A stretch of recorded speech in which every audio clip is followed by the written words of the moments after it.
We live on the cutting edge of physics, material science, engineering, and nanotechnology. Because at Lockheed Martin, we're engineering a better tomorrow.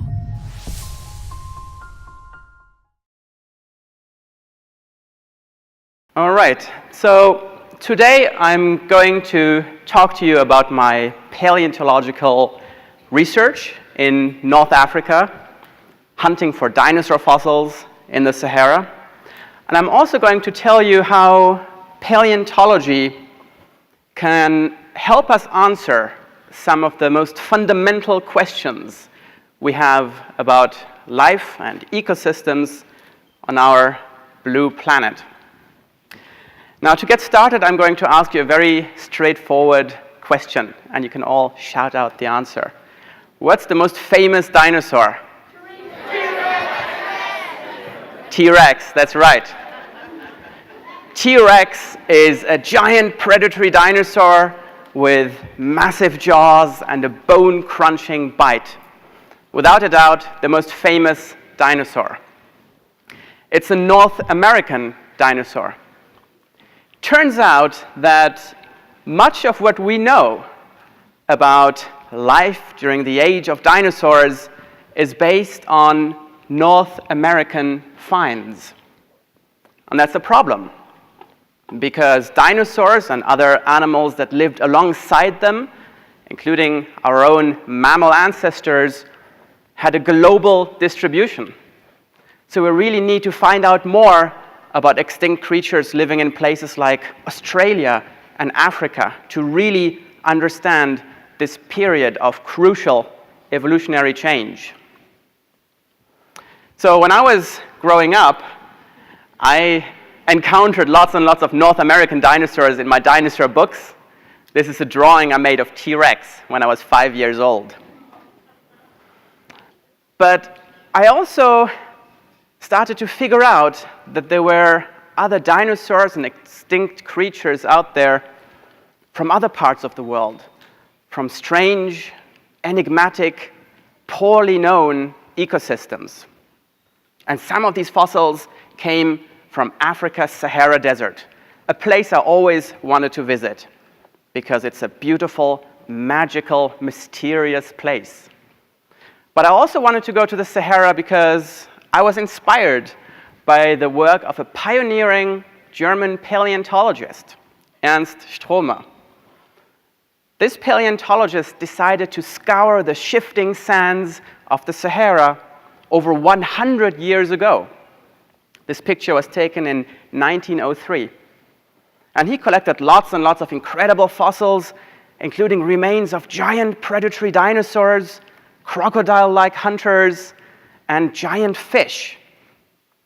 He really resurrected and described an entire lost world, a lost world that seemed to be very different from other dinosaur age ecosystems.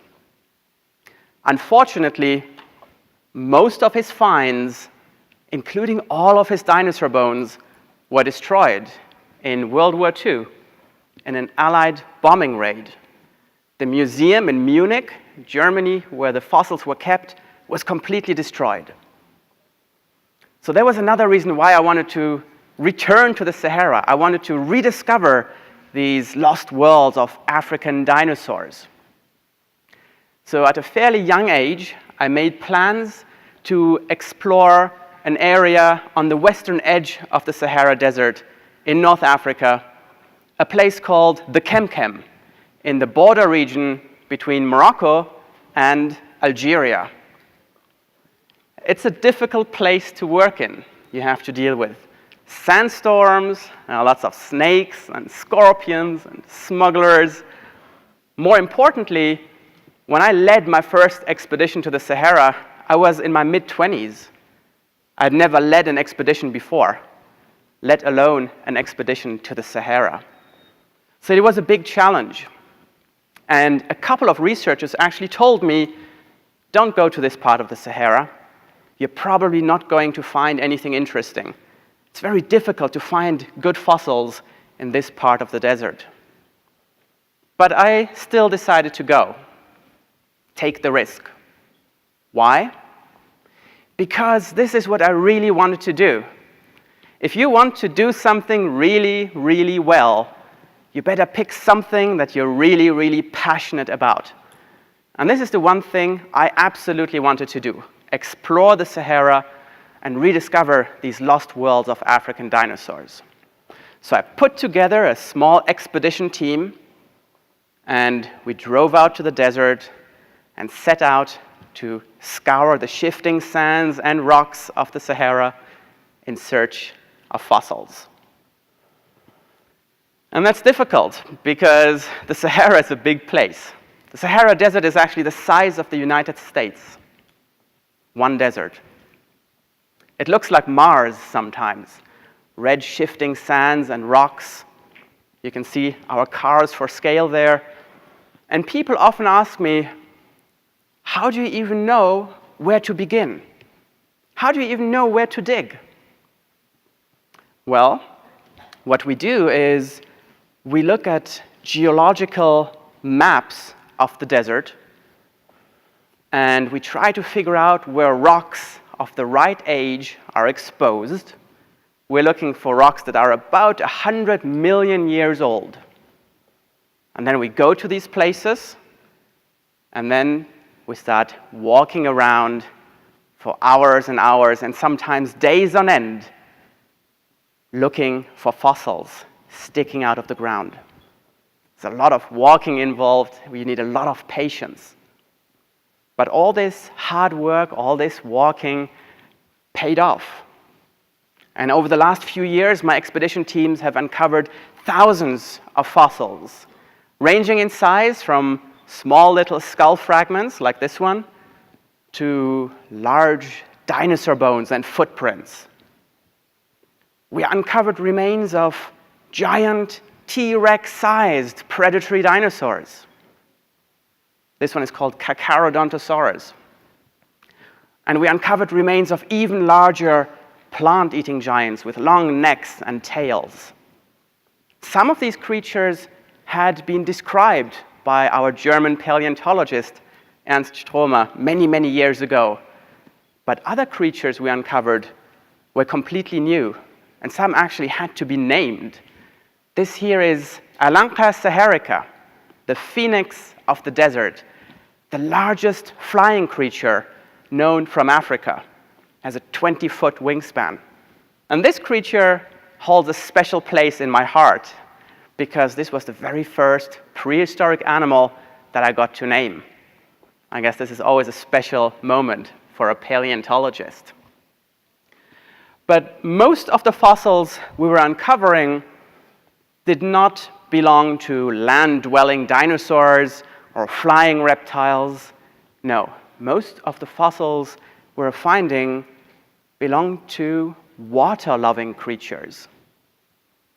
Turns out that the Sahara, one of the driest and most inhospitable places on the planet, was very different 100 million years ago.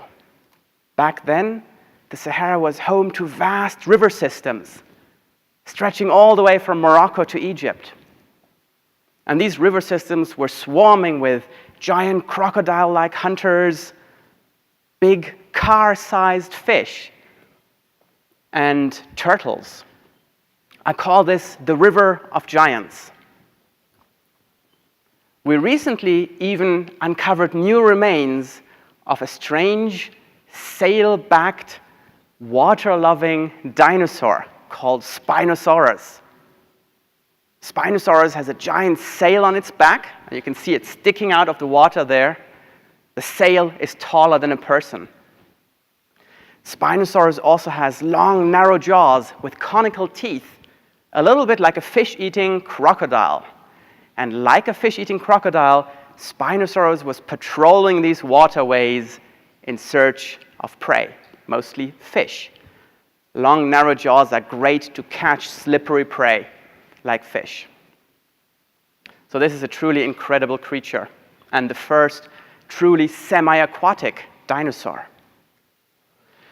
One of the interesting things about this strange Saharan ecosystem is that it is full of predators. Typically, we find lots and lots of plant-eating dinosaurs in dinosaur age ecosystems. In this ecosystem, we only have a few remains of plant-eating dinosaurs, but lots and lots of predators. So the question was, how could all these predators coexist? What were they feeding on? Well, it turns out that many of the predators were fish eaters. Fish was the one abundant food source, and also other water-loving creatures like turtles. So we have a fish-eating dinosaur, Spinosaurus. We have fish-eating flying reptiles, fish-eating crocodile-like hunters. So this is a very unusual fish-based food web, certainly very different from dinosaur age ecosystems in other parts of the world. So it was really important to reconstruct this entire ecosystem. It really helps us understand the global picture of dinosaur evolution and diversity. So this is the science, this is the research I'm doing, but there are other aspects to my work, and I want to tell you about one of them now. Through my work, I get to meet lots and lots of people all around the world, and I have lots of opportunities to get people, especially young people, excited about science and exploration. This is something I do through special events like this one, documentaries, and exhibits. This here is an early sketch for an international exhibit that is now traveling around the world. It is an exhibit that gives people the opportunity to come face to face with some of the incredible creatures that lived in the River of Giants in the Sahara 100 million years ago. Paleontology is always a great tool to get people excited about science. And one of the reasons for that is that paleontology really uses many different kinds of scientific disciplines. We use geology. If we want to reconstruct ancient ecosystems, we look at the rocks. So all of the information about ancient ecosystems is written in the rocks. We also use anatomy. If you want to figure out how a dinosaur moved, you need to learn a lot about bones and muscles. That's why many paleontologists actually teach anatomy to medical and veterinary students all across the United States. We also use chemistry. We also use cutting-edge technology like CT scanning to look at the inside of dinosaur bones. So paleontology really opens many other doors to the wonderful world of science. So uncovering these incredible African ecosystems and sharing my excitement about science and exploration with people, those are two very important components of my work as a paleontologist. But there is another dimension to my work and to paleontology in general. When you're out there in the middle of the desert uncovering fossils, what you're really doing is piecing together a grand, epic story. If you look at all of these ecosystems from Africa and other parts of the world, and you line them all up chronologically, then you look at an incredible sequence of events, life changing over time. What you're looking at is the history of life on our planet, the greatest story out there. Understanding this incredible story allows us to retrace the evolutionary origins of all kinds of creatures, including humans. I'll give you one example from the dinosaur world. When we think of birds, chickens, or eagles, we really think of flying animals, we think feathers. Well, paleontology has shown that if you trace back the evolutionary history of birds, if you look at bird fossils and dinosaur fossils and line them up, you'll see that birds evolved from predatory dinosaurs. In fact, birds are, strictly speaking, dinosaurs. We think of feathers as quintessential bird features used for flying, but it turns out that feathers initially evolved not for flight, but for insulation and maybe for display, like a peacock's tail in predatory dinosaurs. So predatory dinosaurs like Velociraptor and Deinonychus were actually feathered. And it is possible that even T-Rex itself was feathered. We have found remains of large predatory dinosaurs with feather-like integument. We don't know for sure that T-Rex itself was feathered. Maybe T-Rex was an exception. Maybe T-Rex was more like an elephant. You know, elephants are mammals, but they don't have a lot of fur or hair because they're so big, they don't really need any insulation. So maybe a fully grown T-Rex was not very feathery and fluffy, but it is very likely that a baby T-Rex would have been very fluffy. Exactly the kind of reaction I was hoping for. This works every time.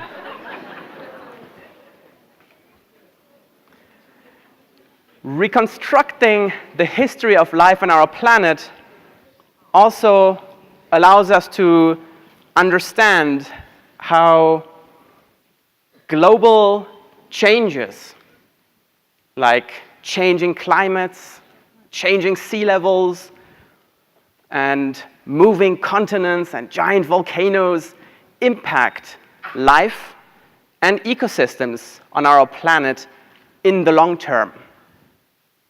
Humans are really good at understanding things that happen over, say, 10 years, or maybe 100 or 200 years.